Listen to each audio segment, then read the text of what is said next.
Standard 11 का chapter thermal properties of matter. Right, समझते हैं इसको क्या होता है थर्मल प्रॉपर्टीज ऑफ मैटर, यानी हीट से जुड़े हुए कौन से फिजिक्स के रूल्स है जो अप्लाई होते हैं मटेरियल्स पर। राइट, मटेरियल्स का फैलना सिकुड़ना हीट की वजह से होता है। राइट, रेलवे ट्रैक्स के बीच में जगह रखी हुई होती है, एक रेल खत्म होती है, दूसरी रेल लगाने से पहले बीच में थोड़ी सी जगह रखते हैं, ऐसा क्यों? इसी चैप्टर में पता चलेगा। ब्रिजेस से भी जब पास होते हो तो देखना कि एग्जैक्टली जो ब्रिज का हाइट वाला पार्ट है या पिलर्स के ऊपर वाले पार्ट है वो हमेशा हिस्सों में ही रखते हैं। हर हिस्से के बीच में छोटी सी कुछ मिलीमीटर्स या सेंटीमीटर्स में गैप रखते हैं, ऐसा क्यों करते हैं? राइट, वो भी इसी चैप्टर में पता चलेगा। एयर कंडीशनर्स हम फिट करते हैं, ऊपर लगाते हैं एयर कंडीशनर्स, नीचे क्यों नहीं लगाते हैं?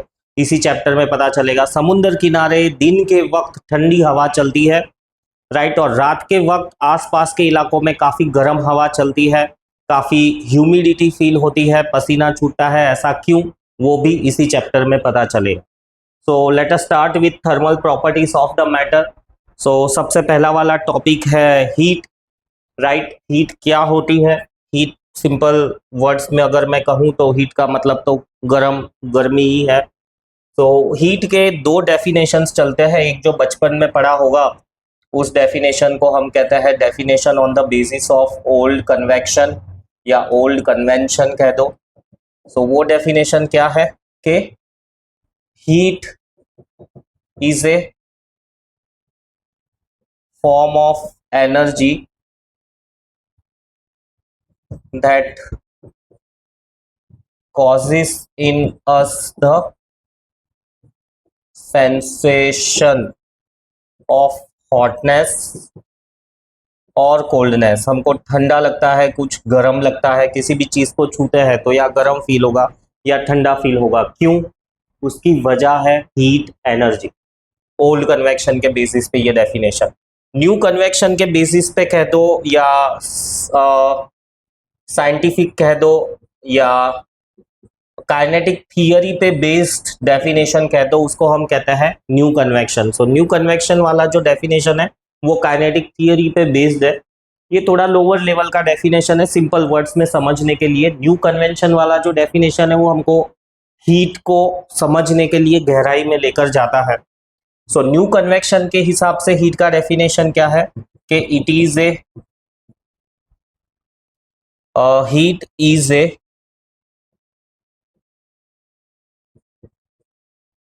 heat is a sum total of kinetic energy and potential energy of all the molecules of substance. Right, कोई भी सब्सटेंस ले लो, लेट से बर्फ का टुकड़ा ले लिया, तो उसके अंदर कितनी हीट है? अब ठंडक है उसके अंदर, वो ठंडा फील कराता है, बट साइंटिफिकली उसको हम ऐसा ही कहेंगे कि बर्फ के अंदर कितनी हीट है। राइट, सो बर्फ के अंदर कितनी हीट है वो पता लगाना है, तो उसके अंदर जितने भी मॉलिक्यूल से हर मॉलिक्यूल की काइनेटिक एनर्जी और पोटेंशियल एनर्जी कैलकुलेट करो, सबको ऐड कर दो, जो भी आंसर आता है उतनी हीट एनर्जी उस बर्फ के टुकड़े के अंदर है। लेट्स से तुम्हारे अंदर कितनी हीट एनर्जी है, तो तुम्हारी बॉडी के जितने भी मॉलिक्यूल से हर मॉलिक्यूल की काइनेटिक एनर्जी कैलकुलेट करो, हर मॉलिक्यूल की पोटेंशियल एनर्जी कैलकुलेट करो, सबको ऐड करो, तब जाके तुमको मिलेगी कि तुम्हारे बॉडी के अंदर कितनी हीट एनर्जी है। ऐसा कर सकते हो तुम? सारे मॉलिक्यूल्स की काइनेटिक एनर्जी, सारे मॉलिक्यूल्स की पोटेंशियल एनर्जी कैलकुलेट कर सकते हो तुम? नहीं कर सकते, बट उसके कुछ एजम्पशंस या उसके कुछ फिक्स मेथड्स है काइनेटिक थियरी के बेसिस पे। इसके बाद वाला जो चैप्टर है kinetic theory of gases, right, उससे हम ये चीज़ कैलकुलेट कर पाएंगे, एस्टिमेट कर पाएंगे। परफेक्ट कैलकुलेशन तो नहीं, बट एस्टिमेट कर पाएंगे। सो हीट एनर्जी के ये दो डेफिनेशंस है, definitions on the basis of old convection, definition on the basis of new convection. Right, body के अंदर जो भी काइनेटिक एनर्जी है वो किस वजह से है? सो ऐसा कह सकते हैं कि बॉडी में possess rotational energy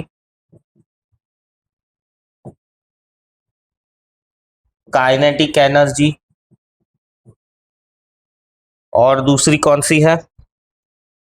vibrational energy, translational energy. Actually ये काइनेटिक एनर्जी के ही हिस्से है, सो काइनेटिक एनर्जी हटा दो। सो बॉडी में पॉजेस, राइट, बॉडी में possess rotational energy, it may possess vibrational energy, it may possess translational energy. So किसी भी बॉडी के अंदर तीनों भी हो सकती है, एक भी हो सकती है, कोई भी दो भी हो सकती है, या तीनों की तीनों एनर्जीज हो सकती है। मतलब ये जो काइनेटिक एनर्जी है, तो काइनेटिक एनर्जी कैलकुलेट करने के लिए उनकी रोटेशनल, वाइब्रेशनल और ट्रांसलेशनल एनर्जी भी इंडिविजुअली मेजर करनी पड़ेगी। एडिशनली हीट फ्लो किस हिसाब से डिसाइड करोगे? Depends on temperature difference. इसको समझने के लिए लेट्स से मैं हूं और लेट्स से मेरे पास ये कुछ मटेरियल है, राइट। अब इस मटेरियल को मैंने हाथ में रखा हुआ है, तो हीट इस मटेरियल से मेरे अंदर जा रही है या मेरे में से इस मटेरियल में जा रही है? क्या हो रहा है? सो वो हम डिसाइड नहीं कर सकते जब तक के टेम्परेचर हमें पता नहीं है। अगर मैं ऐसा कहूं कि भाई ये जो ऑब्जेक्ट है इसका टेम्परेचर 100 डिग्री सेंटीग्रेड है और मेरा टेम्परेचर 23 डिग्री सेंटीग्रेड है, तब जाके हम ये कह पाएंगे कि हीट इस ऑब्जेक्ट से मेरे अंदर जाएगी। सो जब तक टेम्परेचर का डेटा अवेलेबल नहीं है तब तक हम हीट फ्लो डिसाइड नहीं कर सकते। सो हीट फ्लो डिसाइड करने के लिए टेम्परेचर डिफरेंस दिया हुआ होना चाहिए। फिर नेक्स्ट आते हैं इसके यूनिट्स। क्योंकि ये एनर्जी है तो इसका ऐसा यूनिट है जूल्स। बट क्योंकि एनर्जी बहुत तरह की होती है, sound energy, electrical energy, magnetic energy, mechanical energy कह दो, तो हर एनर्जी का यूनिट तो जूल ही है। सो कंफ्यूजन क्रिएट होता है, इसीलिए हीट एनर्जी के लिए स्पेशल यूनिट दिया गया है जिसको हम कहते हैं calorie. So calorie is a special unit. कोई कोई इसको सीजीएस यूनिट भी कहते हैं, बट ये सीजीएस यूनिट नहीं है, ये एक स्पेशल यूनिट है एनर्जी का। सीजीएस यूनिट एनर्जी का तो अर्ग है, जूल का करस्पॉन्डिंग सीजीएस यूनिट अर्ग है। तो ये जो कैलोरी है सीजीएस यूनिट तो नहीं है, ये एक स्पेशल यूनिट है। बट किसी किसी बुक्स में इसको सीजीएस यूनिट भी कहते हैं, मेरे हिसाब से वो गलत है। अर्ग सीजीएस यूनिट है और कैलोरी एक स्पेशल यूनिट है। फिर कैलोरी का डेफिनेशन कितना होता है एग्जैक्टली 1 कैलोरी। सो 1 कैलोरी का डेफिनेशन कुछ ऐसा है कि it is the amount of heat required to raise the temperature of 1 gram of water by 1 degree centigrade. और ये 1 डिग्री सेंटीग्रेड के भी रेस्ट्रिक्शन है। रेस्ट्रिक्शन कुछ ऐसा है कि पानी 14.5 डिग्री पे होना चाहिए और उसको 15.5 डिग्री सेंटीग्रेड तक हीट करें, तब जाके एग्जैक्टली 1 कैलोरी पता चलती है। तो 1 कैलोरी कितनी हीट होती है? It is the heat required to raise the temperature of 1 gram of water by 1 degree centigrade, right. 1 gram पानी ले लो और उस 1 ग्राम पानी को ऊपर थर्मोमीटर अरेंज करो, हीट सोर्स पे रख दो और मेक श्योर के पानी का टेम्परेचर पहले 14.5 हो, बर्नर स्टार्ट करो। 14.5 से टेम्परेचर जैसे ही 15.5 हो बंद कर दो। तो ये इस ड्यूरेशन में तुमने जितनी भी हीट दी पानी को वो 1 कैलोरी है। ज़्यादा है कि कम है? बहुत कम है। पानी को जैसे ही बर्नर पे रखोगे मतलब शायद आधी सेकंड या मैक्सिमम 1 सेकंड में तो उसका टेम्परेचर 1 डिग्री से बढ़ जाएगा। 1 ग्राम ही पानी है, यानी 1 चम्मच जितना ही पानी है। सो 1 कैलोरी बहुत ही स्मॉल अमाउंट ऑफ हीट है। 1 कैलोरी के अलावा भी इसका लार्जर यूनिट है 1 किलो कैलोरी। 1 किलो कैलोरी यानी 1000 कैलोरीज हो गई, राइट। 1 किलो कैलोरी का भी डेफिनेशन है सेम तरह का कि it is the amount of the heat required to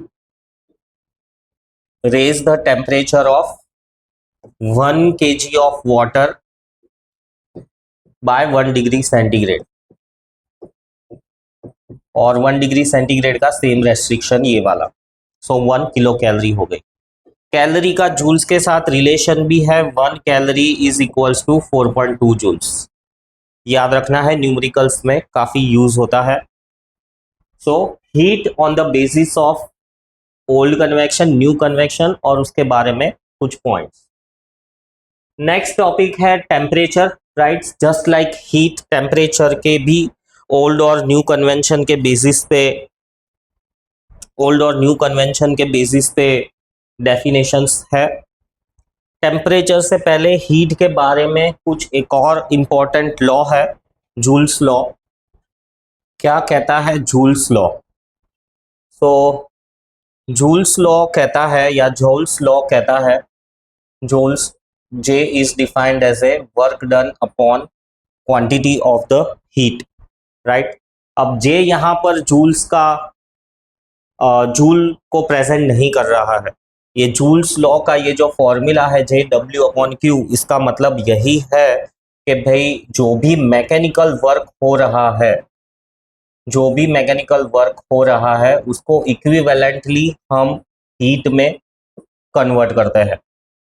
सो वैसे तो वर्क डन एनर्जी हो गया, हीट भी एनर्जी ही हो गया, बट ये एक स्पेसिफिक नोटेशन है या स्पेसिफिक कन्वर्जन फैक्टर है, राइट, जो कि मैकेनिकल वर्क को हीट में कन्वर्ट करने का फॉर्मूला है या मेथड है। और हीट यहाँ पर हम कैलोरी में ही मेजर करते हैं, जूल्स में नहीं। सो जूल्स लॉ का जो फॉर्मूला है W/Q। सो W क्या है? It is the work done, right, और Q है quantity of heat, and J is a conversion factor. कैसे काम करता है ये, एक एग्जांपल से हम इसको समझते हैं। सो खास करके जहां पर भी मैकेनिकल वर्क हीट में कन्वर्ट होता है ना, वहां पर ये कन्वर्जन का फॉर्मूला, जूल्स लॉ का फॉर्मूला यूज होता है। ये कैपिटल J कन्वर्जन फैक्टर है, जूल का J जो है वो अलग है, राइट। तो इसके लिए कुछ एग्जांपल से इसको समझते हैं कि लेट से 10 kg F water falls from 2 metre, calculate heat produced, कितनी हीट प्रोड्यूस होगी, राइट। और जब ये मैकेनिकल वर्क हीट में कन्वर्ट होता है ना, तब हम ये जूल्स लॉ ही यूज करते हैं हीट प्रोड्यूस्ड कैलकुलेट करने के लिए। सो जूल्स लॉ का J is equals to W/Q, right, और मुझको Q ढूंढना है, quantity of the heat produced, कितना वर्क डन हुआ है। वर्क डन यानी पोटेंशियल एनर्जी उसकी काइनेटिक एनर्जी में कन्वर्ट हुई। सो mgh, मास दिया हुआ है, quantity of the heat produce will be mg, 10 kgf already दिया हुआ है तो उसके अंदर g ऑलरेडी आ गया। अगर 10 kg दिया रहता तो हम g एक्स्ट्रा मल्टीप्लाई करते।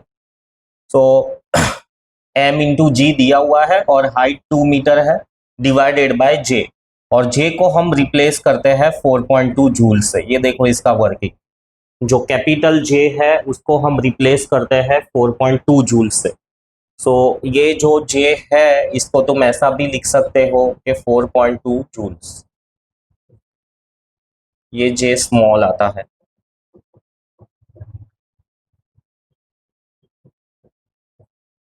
सो इसको आगे कैलकुलेट करो तो, और ये जो आंसर मिलेगा ये तुमको कैलोरी मिलेगा, तो 20/42 कैलोरीज, राइट।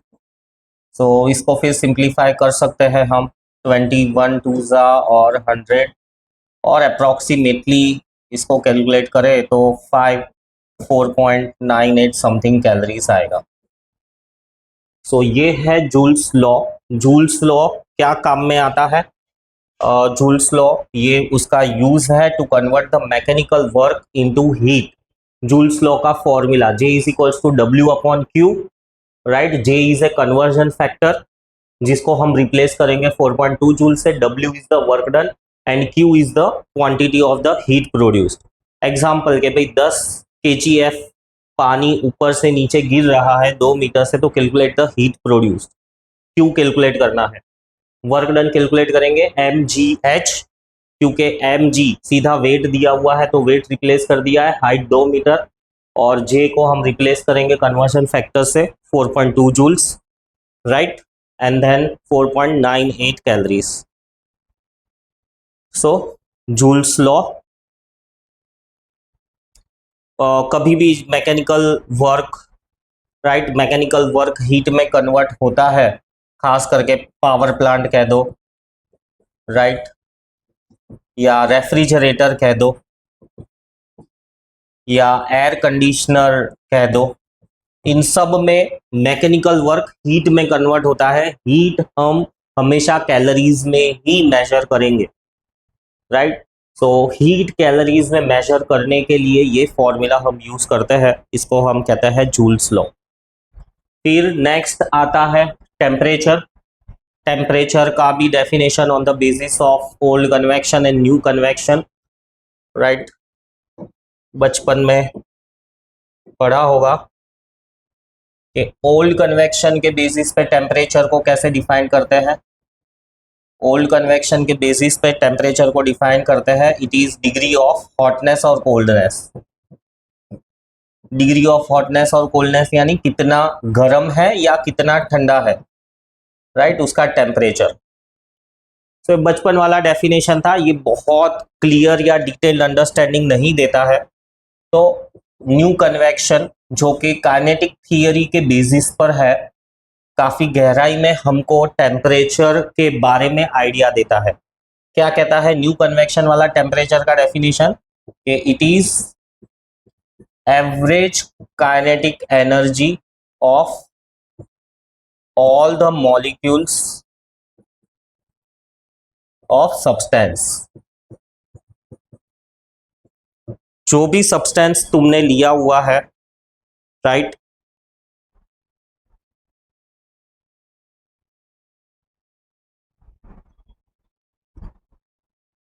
जो भी सब्सटेंस लिया हुआ है तुमने उसकी एवरेज काइनेटिक एनर्जी और पोटेंशियल एनर्जी, मतलब हीट में हमने टोटल काइनेटिक एनर्जी और टोटल पोटेंशियल एनर्जी ली थी। टेम्परेचर में हम जो भी टोटल मिलता है उससे divide by number of molecules करेंगे तो एवरेज मिलेगा। So it is average kinetic energy and potential energy of all the molecules of the substance. सिर्फ काइनेटिक एनर्जी ही है, इसमें पोटेंशियल एनर्जी नहीं आएगी। सो सब सब्सटेंस की जो भी सब्सटेंस के सारे मॉलिक्यूल्स की जो भी काइनेटिक एनर्जी मिलती है, राइट, उस काइनेटिक एनर्जी का average gives you the temperature. Temperature को हम ऐसे भी कहते हैं कि it is the thermal state of substance. Thermal state of the substance मतलब सब्सटेंस का टेम्परेचर क्या है। सो अगर ऐसा कहे कि थर्मल स्टेट, तो थर्मल स्टेट का मतलब हो गया कि टेम्परेचर, और वही थर्मल स्टेट हमको टेम्परेचर हेल्प्स इन डिसाइडिंग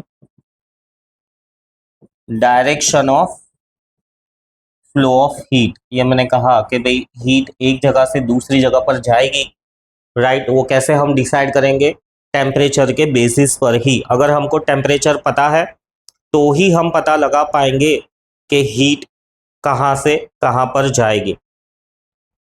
और टेम्परेचर को मेजर करने के लिए कौन सा टूल यूज होता है, थर्मोमीटर। बहुत अलग अलग तरह के थर्मोमीटर्स आते हैं।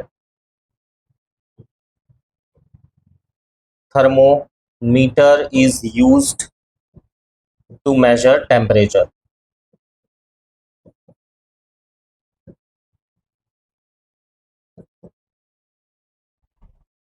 ऐसा यूनिट, सीजीएस यूनिट,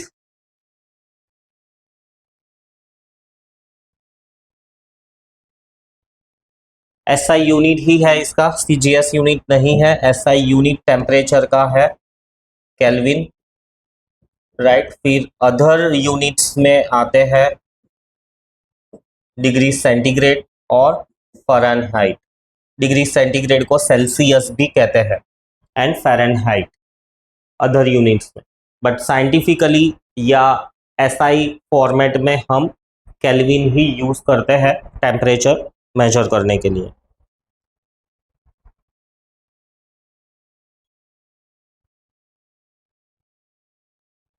फिर नेक्स्ट टॉपिक है मेजरमेंट ऑफ द टेम्परेचर। कैसे मेजर करेंगे हम टेम्परेचर को?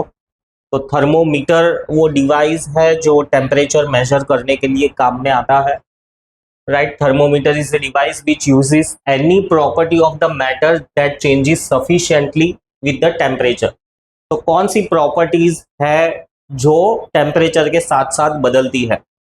सो जो प्रॉपर्टीज है उनमें से दी हुई ऑलरेडी के भाई वॉल्यूम, जैसे जैसे टेम्परेचर चेंज होगा, राइट, किसी भी चीज का वॉल्यूम बढ़ेगा, टेम्परेचर बढ़ेगा तो वॉल्यूम बढ़ेगा, right. Temperature is directly proportional to volume. So volume में जो एक्सपांशन हो रहा है टेम्परेचर के बढ़ने पर, उसके बेसिस पे तुम टेम्परेचर का अंदाजा लगा सकते हो। वेरिएशन इन प्रेशर, प्रेशर भी चेंज होता है टेम्परेचर के साथ साथ, राइट। टेम्परेचर बढ़ेगा तो प्रेशर भी चेंज होगा। इसका रिलेशन हम ऐसा डायरेक्टली इनवर्सली, क्योंकि वो कॉम्प्लेक्स रिलेशन है तो सिंपल वर्ड्स में नहीं लिख सकते, बट प्रेशर भी चेंज होता है टेम्परेचर के साथ साथ। ये सारे फैक्टर्स गैस लॉ में से ही आए हुए हैं। ये फॉर्मूला तुमने देखा होगा, PV is equals to nRT। So temperature depend करता है प्रेशर पे, टेम्परेचर डिपेंड करता है वॉल्यूम पे। इस इक्वेशन के हिसाब से तो सिंपल हमें ये मिल रहा है कि भी temperature is directly proportional to pressure, कि भी अगर प्रेशर ज़्यादा है तो हम ऐसा मान ले कि टेम्परेचर ज़्यादा है, बट इन दोनों के बीच में कॉम्प्लेक्स रिलेशन है तो इसको ऐसे मत समझो। हाँ, बट ये रख सकते हो दिमाग में कि टेम्परेचर के साथ साथ प्रेशर भी चेंज होता है, तो हम प्रेशर के बेसिस पे भी टेम्परेचर को मेजर कर सकते हैं। Variation of resistance of metal, right. So जो भी मेटल्स हैं उनका रेजिस्टेंस चेंज होता है टेम्परेचर के साथ साथ। तो इसके बारे में हम ऐसा कह सकते हैं कि temperature is inversely proportional to the, inversely नहीं, इसमें डायरेक्टली ही है, directly proportional to resistance of metal. Non metals या इंसुलेटर्स या सेमीकंडक्टर्स नहीं, मेटल्स ही। टेम्परेचर बढ़ेगा तो मेटल का रेजिस्टेंस भी बढ़ता है, तो रेजिस्टेंस के बेस पे भी हम टेम्परेचर मेजरमेंट कर सकते हैं। The variation of thermo EMF, thermo EMF of A junction of A thermocouple. तो जंक्शन ऑफ थर्मोकपल मतलब कुछ ऐसा है कि लेट से ये एक मेटल है और ये एक दूसरा मेटल है, तो ये दोनों का जो जॉइंट हो गया इसको हम कहेंगे जंक्शन। और क्योंकि ये मेटल 1 और मेटल 2 का जंक्शन है तो इसको हम थर्मोकपल, ये कलेक्टिवली जो पूरा अरेंजमेंट है इसको हम कहेंगे थर्मोकपल। अब ये थर्मोकपल में ये जो जंक्शन है, राइट, इस जंक्शन पर ईएमएफ प्रोड्यूस होगा, पोटेंशियल डिफरेंस प्रोड्यूस होगा। मतलब ये एक पॉइंट ले लो, ये एक पॉइंट ले लो, तो इनके बीच में कुछ ना कुछ पोटेंशियल डिफरेंस प्रोड्यूस होगा, प्रोवाइडेड दैट कि एक मेटल कुछ टेम्परेचर 1 पे है और दूसरा मेटल टेम्परेचर 2 पर है, राइट। दो मेटल्स का जंक्शन और दोनों मेटल्स अलग अलग टेम्परेचर पे जब हम मेंटेन करते हैं तो जंक्शन के आसपास एक पोटेंशियल डिफरेंस या ईएमएफ प्रोड्यूस होता है। इस अरेंजमेंट को हम कहते हैं थर्मोकपल, कि thermocouple is the junction of two metals maintained at different temperatures. Thermocouple is the junction of two metals maintained at different temperatures.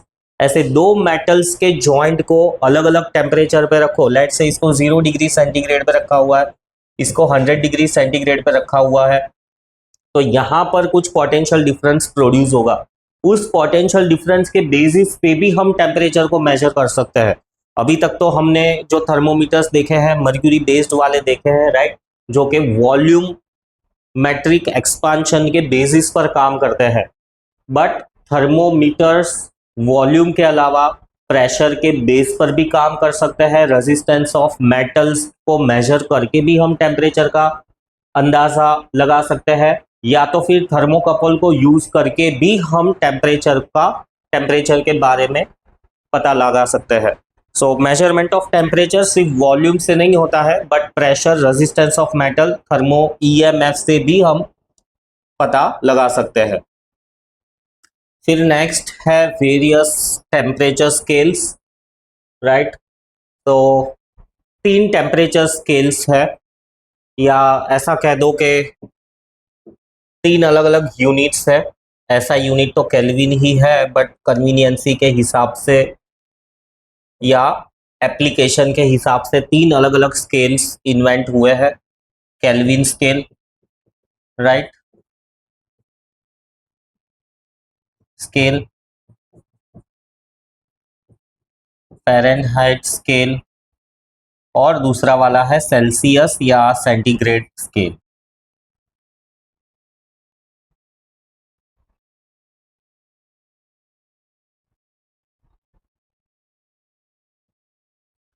Fahrenheit scale. So तीनों स्केल्स कह दो, तो इनका मेन फंडामेंटल क्या है? थर्मोमीटर डिजाइन किया जाता है, उसका मेन फंडामेंटल क्या है? तो फंडामेंटल है कि टेम्परेचर्स, कौन से temperature? Boiling point, melting point और बॉइलिंग पॉइंट। इनको हम स्टैंडर्ड रेफरेंस लेकर थर्मोमीटर डिजाइन करते हैं, राइट। क्योंकि ये यूनिवर्सली क्या कहता है, स्टैंडर्ड वैल्यूज है कि भाई 0 डिग्री पे आइस मेल्ट होता है और 100 डिग्री सेंटीग्रेड पे पानी वेपर्स में कन्वर्ट होता है। सो ये स्टैंडर्ड पॉइंट्स के बेसिस पर ही ये थर्मोमीटर्स डिजाइन किए गए हैं।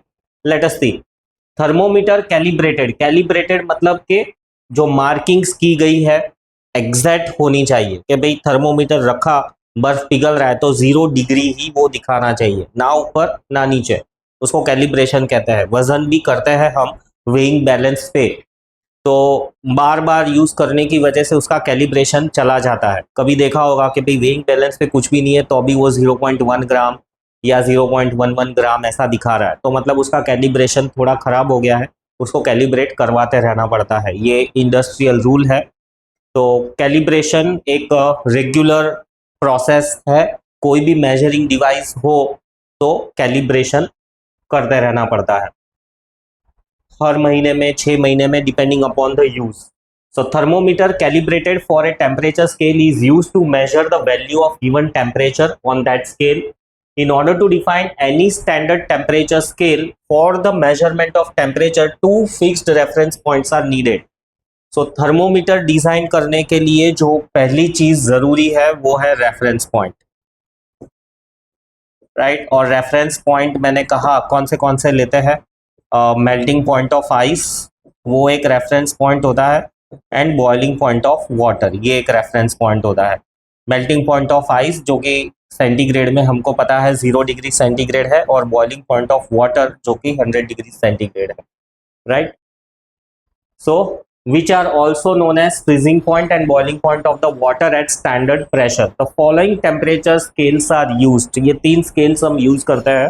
तीनों स्केल के लोअर फिक्स्ड पॉइंट और अपर फिक्स्ड पॉइंट हमको पता होने चाहिए। सो इधर देखो, राइट, ये है हमारा एग्जैक्टली डिग्री सेंटीग्रेड में। सो 0 डिग्री सेंटीग्रेड और 100 डिग्री सेंटीग्रेड। सो जैसे मुझे पता है कि बर्फ तो 0 डिग्री पे ही मेल्ट होती है, राइट। अब लेट से मैंने केल्विन वाला थर्मोमीटर लिया, अब उस थर्मोमीटर में मार्किंग्स नहीं दी हुई है, तो मैं क्या करूंगा, उस थर्मोमीटर को जो पिघलती हुई बर्फ है ना उसके अंदर रख दूंगा, और मैं देखूंगा कि भाई मर्क्यूरी का लेवल कहाँ है। तीनों में मर्क्यूरी भी यूज हो, हम हमारी सिंप्लिसिटी के लिए जो वॉल्यूम के बेसिस पे टेम्परेचर का मेजरमेंट है उसको ही कंसीडर करेंगे, मतलब कि मर्क्यूरी एक्सपांड होता है टेम्परेचर के साथ साथ, राइट। बाकी जो हमने पढ़ा प्रेशर, रेजिस्टेंस के बेसिस पे, वो सारे थर्मोमीटर्स हम कंसीडर नहीं कर रहे।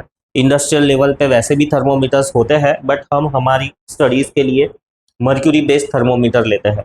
तो let's say mercury based thermometer है मेरे पास और उसको मुझे केल्विन में मार्किंग्स करनी है। तो मैं क्या करूँगा, जो थर्मोमीटर है उसको पिघलती हुई बर्फ के अंदर रख दूंगा और देखूंगा कि भाई मर्क्यूरी का लेवल कहाँ है।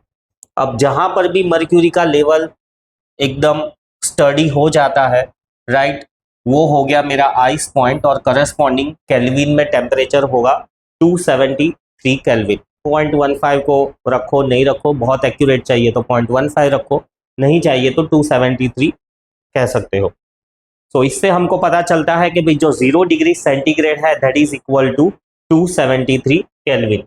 सो melting point of ice degree centigrade में 0 है और केल्विन में है 273 केल्विन, और करस्पॉन्डिंगली फ़ारेनहाइट में है 32 Fahrenheit, right. And same way जो बॉइलिंग पॉइंट ऑफ वाटर है, मतलब गरम गरम उबलते हुए पानी के जस्ट ऊपर रखा है, पानी के अंदर नहीं रखना है, पानी के अंदर भी रखोगे तो भी चलेगा, बट जस्ट सरफेस को उसकी टिप टच हो या जस्ट उसके ऊपर रखो, तो जो तुमको टेम्परेचर केल्विन में मिलेगा वो बॉइलिंग पॉइंट है। तो केल्विन में मिलेगा 373 केल्विन और फ़ारेनहाइट में मिलेगा 202 फ़ारेनहाइट।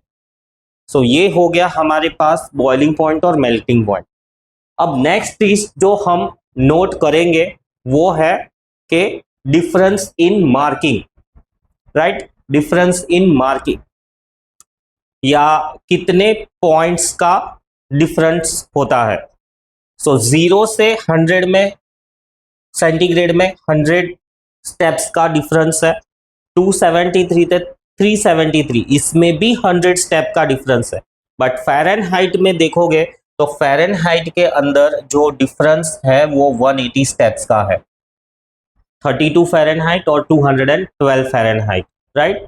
तो फ़ारेनहाइट स्केल में मेल्टिंग पॉइंट और बॉइलिंग पॉइंट के बीच में 180 स्टेप्स है, केल्विन में भी 100 स्टेप्स है और सेल्सियस में भी 100 स्टेप्स है।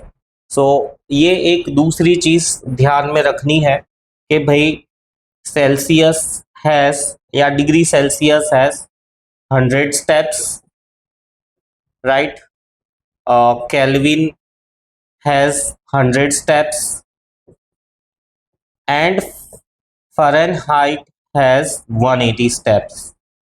किसके बीच में? बॉइलिंग पॉइंट और मेल्टिंग पॉइंट के बीच में। Celsius temperature scale formally called as centigrade, तो सेंटीग्रेड पुराना नाम है, सेल्सियस नया नाम है। The freezing point of the ice at standard pressure is 0 degree and melting and boiling point is 100 degree. The space between the two fixed point is divided into 100 equal parts, तो 100 steps, और हर part 1 degree major करता है या 1 degree का increment decrement दिखाता है। Same for kelvin.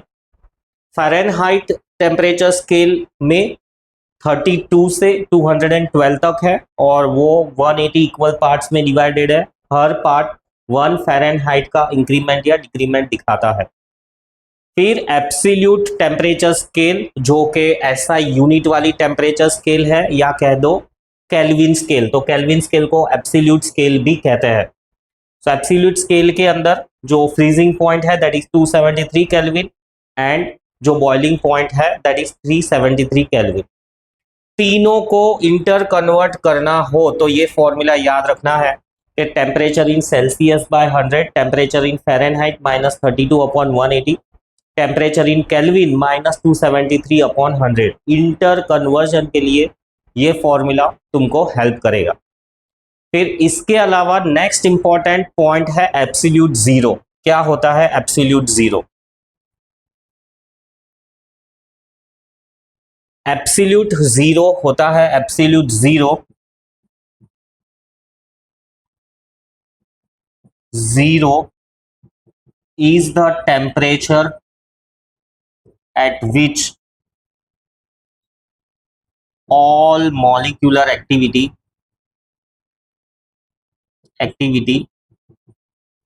ceases, cease हो जाती है सारी मॉलिक्यूलर एक्टिविटी, मतलब सब कुछ बंद हो जाता है, वो है एब्सोल्यूट जीरो। सो एब्सोल्यूट जीरो केल्विन में 0 केल्विन है, राइट, सेल्सियस में -273 है और फ़ारेनहाइट में -459.69 है। एब्सोल्यूट जीरो वो टेम्परेचर है जहां पर जीरो जीरो मॉलिक्यूलर एक्टिविटी होती है। एब्सोल्यूट जीरो टेम्परेचर यानी कि सबसे लोएस्ट टेम्परेचर जो कि पॉसिबल है। हावेवर पूरे यूनिवर्स में एब्सोल्यूट जीरो कहीं पर भी एग्जिस्ट नहीं करता है, बट हम इससे ज़्यादा लो टेम्परेचर प्रोड्यूस ही नहीं कर सकते। क्यों ऐसा? -273 है तो -273 से नीचे -283 क्यों हम प्रोड्यूस नहीं कर सकते, राइट? सो उसका भी कुछ रीज़न है, वो काइनेटिक थियरी में हम देखेंगे कि ये जो है सबसे लोएस्ट रेंज ऑफ टेम्परेचर जो पॉसिबल है वो यही है, एब्सोल्यूट जीरो। इससे कम हम प्रोड्यूस नहीं कर सकते। सो 3 तरह की scale, Celsius scale, Fahrenheit scale, kelvin scale, right? और तीनों स्केल्स का inter conversion.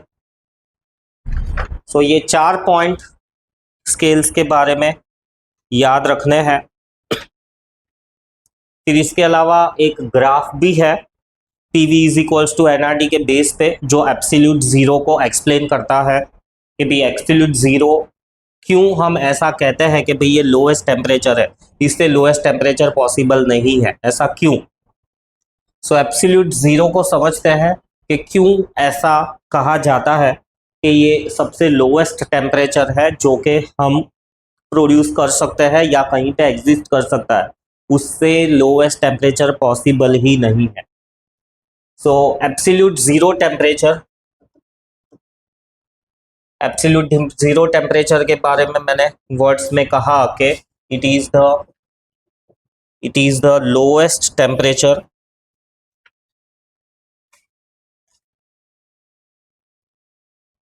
it is the lowest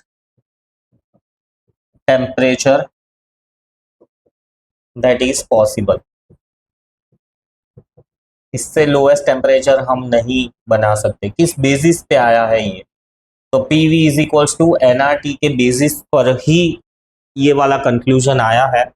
kelvin करके जो साइंटिस्ट था उसने इस इक्वेशन के बेसिस पर वॉल्यूम कांस्टेंट रखा, right, and number of moles भी कांस्टेंट रखा और आर तो कांस्टेंट है ही, राइट, गैस कांस्टेंट कह दो, रिडबर्ग्स कांस्टेंट कह दो। सो अल्टीमेटली हमको ये मिलता है कि pressure is directly proportional to temperature. अब प्रेशर वर्सेस टेम्परेचर का ग्राफ ड्रॉ करो, राइट, प्रेशर और टेम्परेचर का ग्राफ ड्रॉ करो तो ग्राफ कुछ मिलता है ऐसा, राइट, ये 0 डिग्री सेंटीग्रेड। अब इस ग्राफ को रिवर्स डायरेक्शन में जब हम प्रोड्यूस करते हैं, रिवर्स डायरेक्शन में जब प्रोड्यूस करते हैं तो यहाँ पर प्रेशर जो है एग्जैक्टली 0 पास्कल हो जाता है, राइट। अब प्रेशर 0 हो गया तो इसका मतलब ये भी निकलता है कि वॉल्यूम 0 हो गया। मतलब गैस को मैंने ठंडा किया, ठंडा किया, ठंडा किया, ठंडा किया, ठंडा किया, उस हद तक ठंडा किया कि उसका प्रेशर 0 हो गया। प्रेशर 0 हो गया मतलब वॉल्यूम भी 0 ही हो गया। अब और ठंडा मैं कर सकता हूं? नहीं कर सकता, क्योंकि वॉल्यूम 0 हो चुका है। अब और ठंडा करना मतलब वॉल्यूम को नेगेटिव में लेकर लेकर जाना, जो कि पॉसिबल ही नहीं है, राइट। सो इसीलिए हम इसको कहते हैं एब्सोल्यूट जीरो। एब्सोल्यूट जीरो का मतलब है कि the lowest possible temperature at which, so absolute zero का ये एक और मतलब लिख सकते हैं कि absolute zero is the lowest temperature at which pressure of gas becomes 0, hence volume also becomes 0। Volume cannot be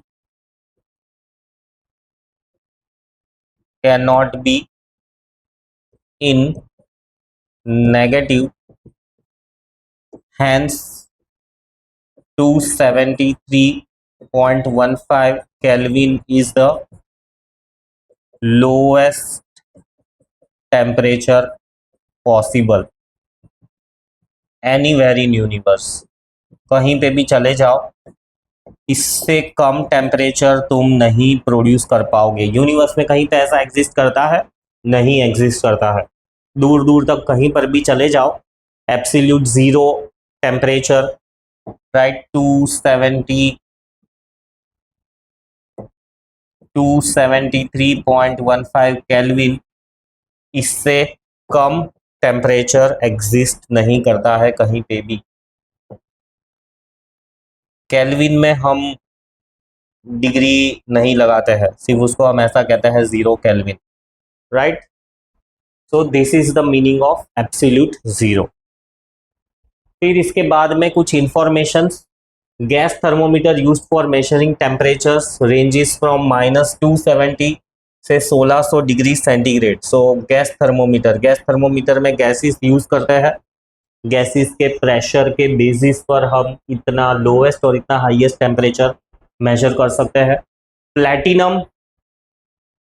platinum resistance thermometer, right, वो जो हमने आगे पढ़ा था कि थर्मोमीटर किस किस बेसिस पे हम डिजाइन कर सकते हैं। सो प्लैटिनम का जो रेजिस्टेंस चेंज होता है टेम्परेचर के साथ साथ, उसके बेसिस पे जो थर्मोमीटर डिजाइन किया गया है वो -260 से 1200 डिग्री सेंटीग्रेड तक मेजर कर सकता है। कहाँ पर यूज होता है? तुम्हारा और मेरा टेम्परेचर यूज मेजर करने के लिए हमको क्लिनिकल थर्मोमीटर यूज करते हैं।